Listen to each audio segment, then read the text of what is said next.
don't think books will replace the digital content. The libraries will be there, but there will be digital libraries also, because students over a period of time, I think, will transition completely into digital books. I think generation of yours, mine, we are right now in the cusp where we are consuming digital as well as analytic, as well as analog for sure. That's about ebooks. I'll take the questions after I've completed everything, because I'm going to talk about integration of this. The next is podcast. Podcasts are powerful. I know you're going to have a session tomorrow. I have 1 million followers on my podcasts, and my podcasts are education podcasts only.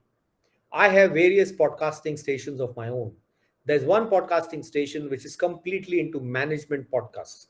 So, what I did was the entire MBA curriculum, I've adapted it from the corporate point of view, and I have created podcasts where each semester is now getting into podcasts.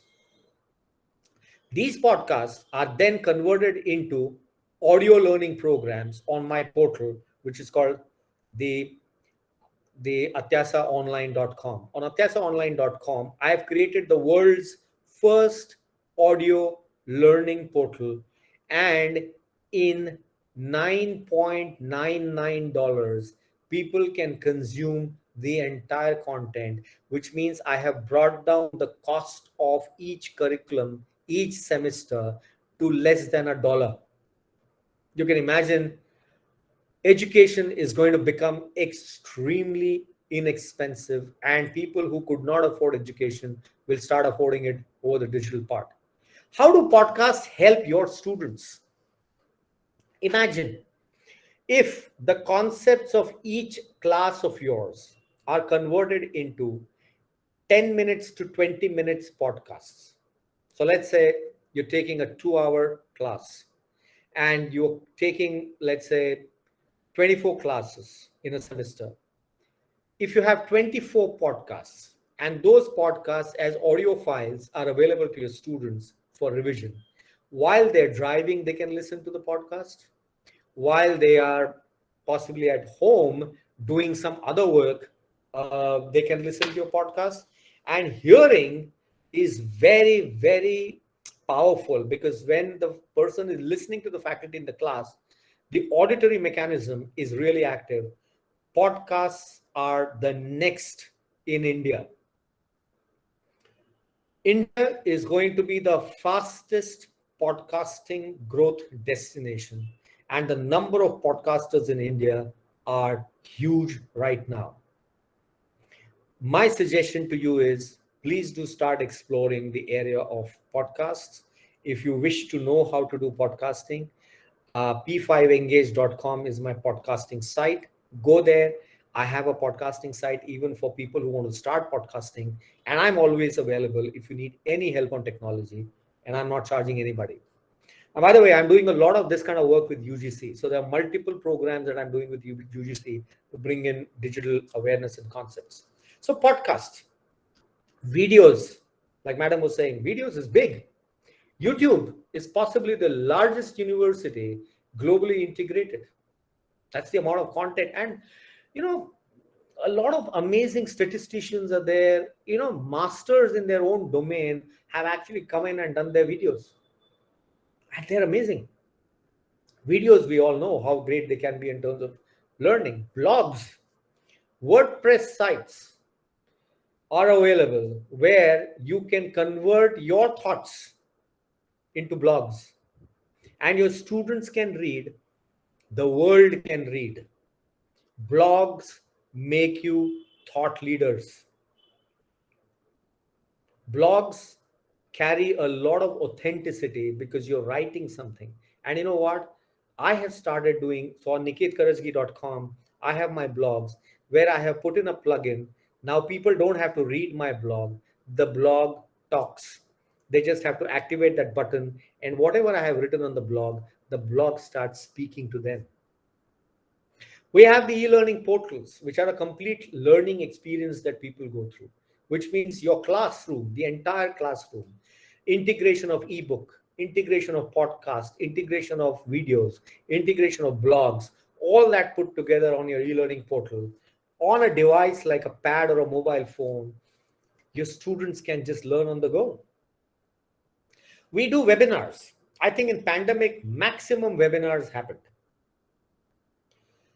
We are also moving into what we call AR, or the augmented reality. And I talked about the metaverse. If you look at it, the student is there in a three-dimensional space, virtual space. So is the faculty there, and they're interacting with each other. You have an immersive experience. That means if you are teaching anatomy of a human being, you can actually open up the human body in a virtual room with you, your holograph, the student's holograph there, and you're learning live in a three-dimensional effect. Live streaming. Now, what are the difference between webinar and live streaming? I do a lot of live streaming on social media.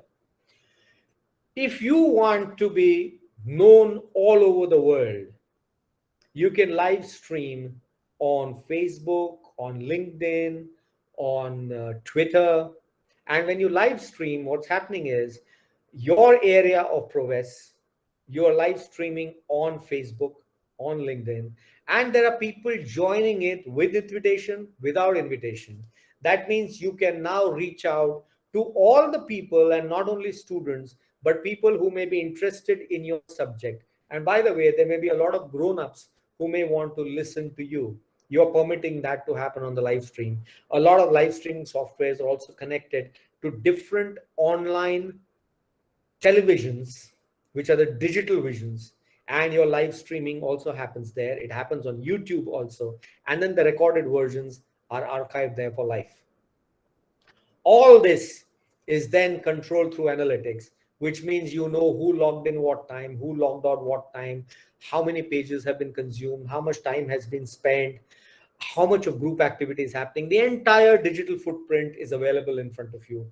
This is the entire story of the digital programs and the e-learning programs. I'm sure you will have a lot of questions. I'm open to questions on this slide. This slide is the heart of the conversation today.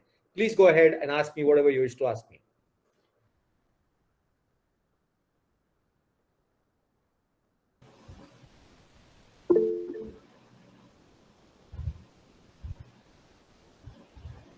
So, may I say something? Yes, please.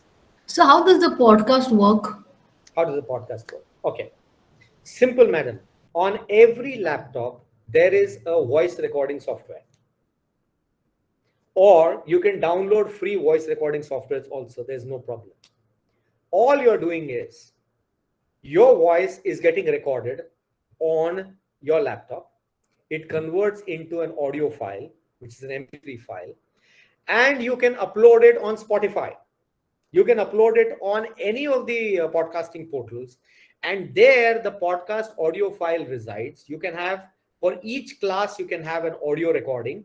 There are audio files available in a sequence, and then it develops like you have a website. There is something called as an RSS feed there, which is basically your digital identity.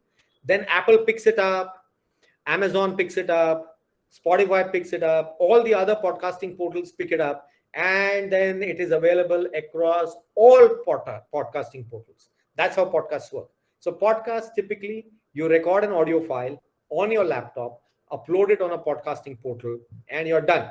How much time does each podcast take to make? If your actual recording time is 10 minutes, maybe another 10 minutes for rendering it, fine tuning it. If you want to add music, you can add music in the background. And to upload it, whatever is the bandwidth. That means in 30 minutes max, you can actually have a great podcast up, which the world is listening to. And now the podcast can be listened on a smart speaker, like Alexa can have it, laptops can have it, mobile phones can have it. Did I answer your question, madam? Yes, sir. Thank you. Any more questions? All right. This is your metaverse. Look at the way two people are learning. Possibly it's an architecture class that's going on, or maybe a town planning class going on. And look at the way people are learning. Look at the way people are engaging. Now, these are two actual human beings looking at learning, maybe something to do with building, something to do with civil engineering. but it's in a three-dimensional space, and you can actually get a complete 3D experience, which is an immersive experience. But we are also moving into metaverse, where these two human beings will go inside in the three-dimensional place, and they will look at the city, and they can actually interact with the city. That's the future. And that's why on the side I've written VR, which is virtual reality. How is this going to change the entire mechanism of learning?